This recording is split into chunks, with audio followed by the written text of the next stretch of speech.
వాగ్దానం. ఈ ఉదయకాల సమయంలో ఈ దినం దేవుని వాగ్దానం ఈ చక్కటి ఆత్మీయ కార్యక్రమానికి ప్రేమతో ఆహ్వానిస్తూ బాగున్నారా? పొద్దున్న లేచారా? ప్రార్థన చేసుకుంటున్నారా? దేవునితో గడుపుతున్నారా? ఈ దినాలు చెడ్డ దినాలు, అపవాది మనుషుల్ని ట్రాప్ చేస్తున్న దినాలు. దేవునితో గడిపే బిడ్డలుగా, ఆత్మీయతలు ఉన్న బిడ్డలుగా మీరు ఉంటే మీరందరూ ఇంకా బలం పొందుతారు. సాతానుగాడు చాలా ట్రిక్గా వాడు చేస్తున్న ఈ లోక సంబంధమైన ఆలోచనలతో నేను నడిపిస్తున్నాడేమో. దేవుని కృప నీకు ఉండబోతుంది. రెండవదిగా, ఇంకా రక్షణ లేని బిడ్డలు, ఇది రక్షణకర్తకు దేవుని నమ్ము. నీ హృదయాన్ని క్రీస్తుకి ఇస్తే నిత్య జీవం పరలోకం నీకుంటుంది, పాప క్షమాపణ. దేవుడు నీకు తోడుగా ఉంటాడు, ఆయన కృప మెండుగా నీకు ఇస్తాడు. నెక్స్ట్, దేవుని బిడ్డలు, ఈరోజు మీరు ఏ సమస్యలతో ఉన్నారు, ఏ బాధలు ఉన్నారు, ఏ దాంట్లో కృంగిపోయారు, ఎలాంటి కండిషన్లు ఉన్నారు? ఒక్క మాట నేను చదువుతున్నాను వాగ్దానం. 89వ కీర్తన, మరి నేను చెప్పబోయే మాట 21వ వచనం. 89, 21వ వచనం. నా చెయ్యి ఎడతక అతనికి తోడై ఉండును, నా బాహుబలము అతనిని బలపరచును. నా చెయ్యి ఎడతెగక అతనికి తోడై ఉంటుంది. నా చెయ్యి దేవుని చెయ్యి అట.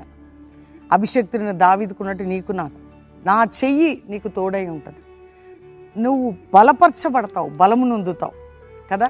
మనకు బలం ఎవరండి? దేవుడే కదా. ఆయన బలపరిస్తే మనం బలపరచాం.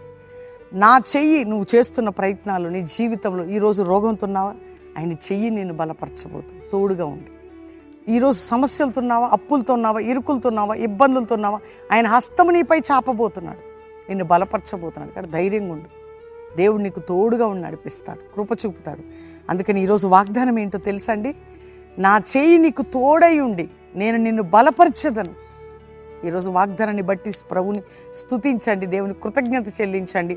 నిజంగా నా ప్రతి కండిషన్లో నా దేవుని చేయి నన్ను బలపరచబోతుంది, నాకు తోడుగా ఉండబోతుంది, నేను నడిపించబడబోతుంది, నన్ను బలపరుస్తాడని దేవుడు నీతో మాట్లాడుతాను. ఈ చక్కటి మాటను బట్టి దేవుని స్తుతిస్తూ ఆయన కృతజ్ఞత చెల్లించండి. అందరం దేవుని థ్యాంక్స్ చెప్పి ప్రార్థన చేసుకుందాం.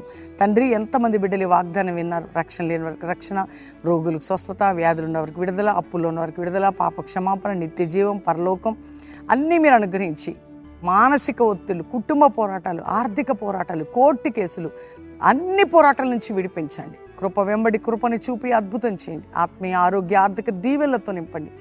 ఎవరైతే రోగులు ఉన్నారో మానసికంగా, శారీరకంగా, యేసు పొందిన గాయముల చేత వారికి స్వస్థత. అంతేకాక ప్రభువా, నాయన ఈరోజు మ్యారేజ్ డే, బర్త్డే బిడ్డలను దీవిస్తూ ఈ సంవత్సరం వారి గొప్ప ఆశీర్వాదకరానికి దీవెనకరమగునట్లుగా దీవించండి.